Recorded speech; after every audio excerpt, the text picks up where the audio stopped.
Before we move forward, viewer discretion is highly recommended. The content that follows is meant only for education and entertainment. This is a direct account of federal courtroom testimony from day 5 of the Sean Diddy Combs trial, as documented by Inner City Press. The 5th day of the trial shifted unexpectedly, not because of anything said inside the courtroom, but due to what surfaced online just moments earlier. Justin Bieber, who once found mentorship under Diddy during his journey to international fame, decided to finally speak up. What he revealed did more than echo Cassie's account. It gave weight to long-standing rumors, unsettling video clips, and awkward interviews that had been pushed aside by the music industry for years. And when Diddy came across what Bieber had posted first on his phone, then as it was shown by reporters and circulated in the courtroom, he reacted strongly. The man who once took credit for launching Bieber's career broke under the weight of what he saw.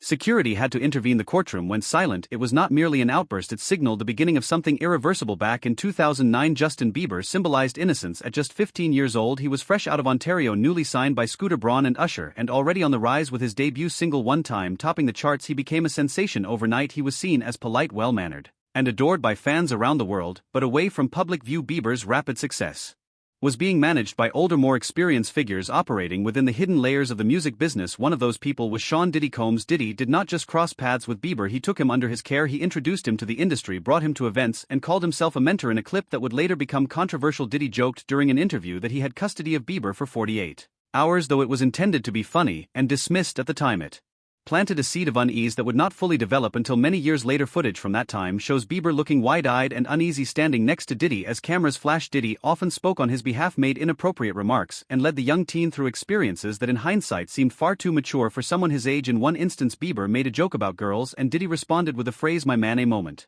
that felt lighthearted then, but now seems far more disturbing. Diddy was not only a celebrity, he was a dominant figure in the music industry. For Bieber, Diddy's approval meant exposure, connections, and protection, but it also meant stepping into a world full of temptation, blurred ethics, and unchecked authority. In interviews, Bieber praised Diddy, calling him an inspiration and someone who saw potential in him before others did. But what people never saw were the interactions behind those words, the conversations off camera, the nights not captured on video, the circumstances where a teenager was influenced by someone whose lifestyle was far from appropriate for a minor. On the surface, their relationship seemed positive, but as we have come to understand, mentorship in this field often comes with strings and sometimes something heavier. Justin Bieber's early ties to Diddy, once worn proudly, are now being viewed in a much more troubling light. As his fame grew in the early 2000s and 2010s, he also gained more access to the adult entertainment world, a space that for a teenager still new to life was overwhelming. Though Scooter Braun and Usher were the public figures credited with managing him, Diddy operated in the background, hosting, mentoring, and placing Bieber in high-profile settings where control and image were everything. Bieber was often seen at Diddy's side during exclusive parties. While still too young to drive, he appeared at elite events, clubs, and Hollywood gatherings that were never designed for teenagers, but Diddy, with his influence,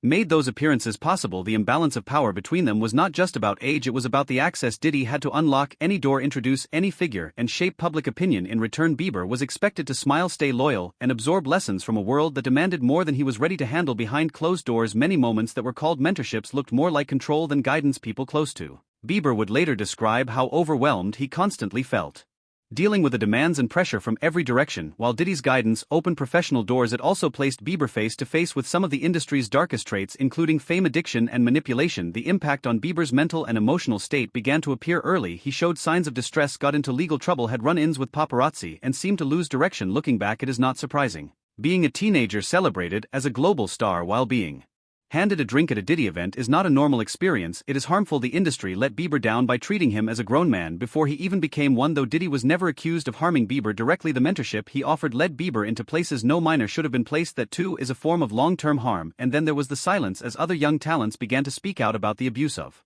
power. Bieber remained quiet. He never spoke against Diddy, not until the 5th day of the trial. That was when his silence turned into a public acknowledgement of past regret. The internet has a way of remembering everything, and when the Diddy controversy became widespread, online users started searching through the past. They uncovered an old clip, long overlooked, a short video of a young Bieber and Diddy smiling together. What seemed innocent then now feels chilling. In the clip, Diddy makes a statement saying he does not have legal custody of Bieber, but that for the next 48 hours he is with him. He then pats Bieber on the back and Bieber smiles awkwardly. At the time, the comment felt like just another strange remark from Diddy. Now it feels like a red flag. No one noticed, though the clip lasts only a few moments. Its tone is unsettling. Diddy talks as if he owns the situation while Bieber appears uncomfortable. When this aired years ago, people laughed. Now those same laughs feel misplaced. The clip spread rapidly across social media platforms like Twitter, TikTok, and Reddit users pointed out how uneasy Bieber looked, and many questioned why no one raised concerns. Earlier context changes everything in the light of current allegations involving sex trafficking. This video, and others like it, take on serious meaning. What once looked like celebrity guidance now appears to be a troubling imbalance of power shown to the world without question. Sources close to Bieber say that seeing the video surface again was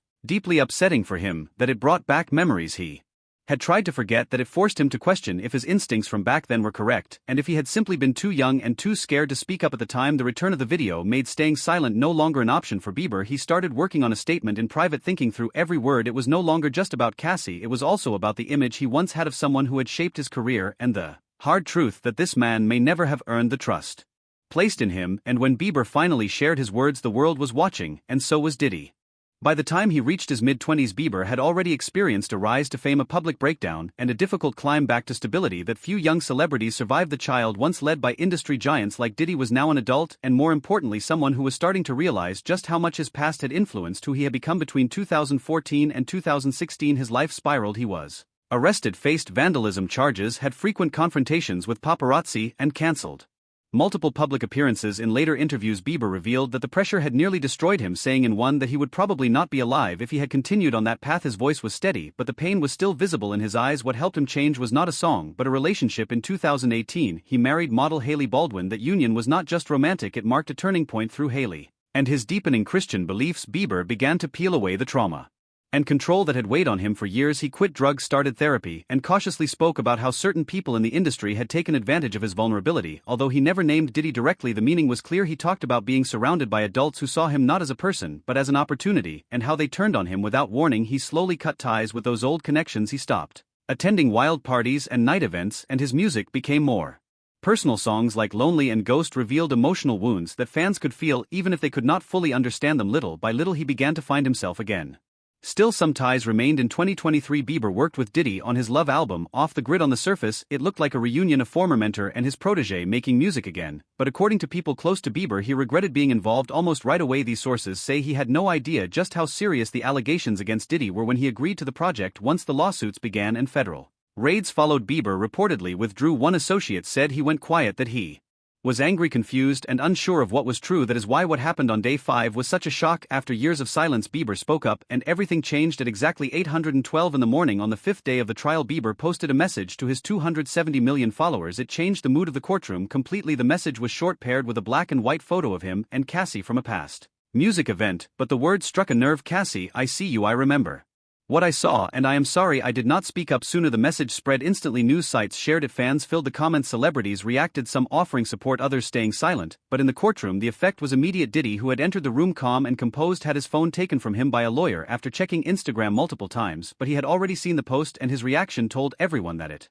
had hit him hard. In the post, Bieber went further. He said he remembered Diddy grabbing Cassie's arm too tightly at a party in 2015. He recalled how Diddy often interrupted Cassie during interviews, answered questions for her, and watched who she spoke to. Bieber admitted he had always felt something was wrong, but as a young teenager he had not understood it all. He wrote that sometimes he wondered if what he saw was normal, but he was just a kid who thought that was how the music world worked. The message ended with a powerful line, "If I had spoken up sooner, maybe she would not have felt so alone." Court staff immediately responded. One assistant printed the post and handed it to the prosecutors. The judge had not yet entered when the courtroom buzz began. One juror asked for water. A reporter ran to call their editor. Lawyers whispered and exchanged glances, but the damage had already been done. Bieber's words had done more than any prosecutor's questioning could have. They introduced a respected outside voice, someone who had lived inside Diddy's world and was now confirming Cassie's story. Security began moving closer to Diddy. A guard adjusted his position. Another stood near the door. The atmosphere changed from tense to explosive. Diddy sat without speaking, at first his leg shaking, and his hand gripping the table edge. The prosecution prepared to bring Cassie back to testify. Diddy's lawyer tried to keep him focused, handing him papers, pointing to files, but none of it worked. Diddy had seen the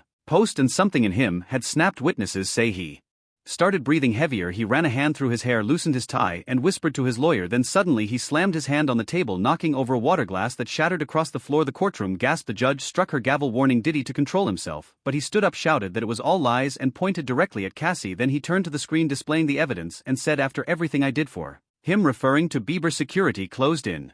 His lawyer tried to pull him back down, but Diddy pushed him away. One of the guards unclipped a tool from his belt. The judge stood and gave a firm order to remove the jury. Cassie sat calmly the entire time as the jurors were let out. Diddy kept yelling, saying none of it was true and accusing others of betrayal. Then came the most shocking words of the day. He threatened Bieber, saying out loud in front of reporters, "I will make sure he never works in this town again. Neither of them will." The threat Was clear, direct and public. Diddy had just targeted a global pop star in open court. His lawyer covered his face, the prosecutor stared in disbelief, and the judge delivered the harshest line yet, telling Diddy he did not control the courtroom and warning him that another outburst would result in him being removed and held in contempt. From then on, security never left his side. One guard stood right behind him, another was placed at the exit. Diddy stayed silent for the rest of the session, but he did not need to speak. His carefully crafted public image had crumbled before everyone's eyes. The jury no longer saw a powerful man under fire, they saw someone losing control. As the room calmed and the jurors returned, the prosecution wasted no time. They called Cassie Ventura back to the stand. Calm and unshaken by the earlier chaos, she took a breath and spoke. Her words were more devastating than anything Diddy had said because they connected all